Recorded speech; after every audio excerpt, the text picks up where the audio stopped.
Libya has been thrown into further political chaos after its eastern-based parliament appointed a new prime minister. That came just hours after the interim incumbent survived an assassination attempt.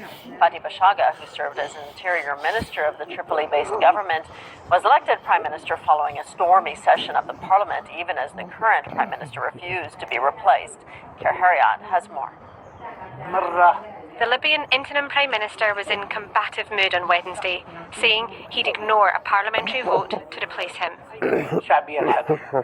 I will accept no new transitional phase, and we will not step up from our role in the government that we promised the people until an election is held. Then hours later, a source close to the prime minister said there was an attempt on his life as he was travelling in his car. Footage, released by his office, shows bullet holes on the headlights, windscreen and roof of the car. The alleged incident has happened amid intense wrangling between Abdul Hamid Dbeibah's Government of National Unity in Tripoli and the Parliament in Tobruk in the east of the country.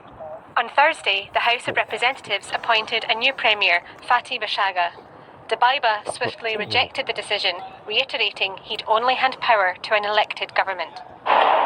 The outcome could see a repeat of the 2014 schism that led to the emergence of two parallel governments. Officially today, Libya has two prime ministers. And this is essentially not just on the surface a new rival administration. The rival factions to the party, they stopped fighting, but they haven't resolved their differences. And their differences are quite key around which institutions should remain, which institutions should be out, and which ones will remain in the near future. Dbeibah has become a polarising figure since announcing a bid to run as president, breaking an earlier pledge not to take part.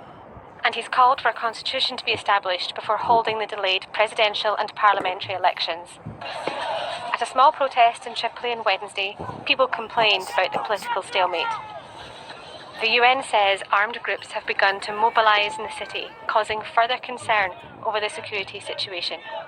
The people of Libya, already exasperated by a decade of conflict, may have longer to wait for peace and stability.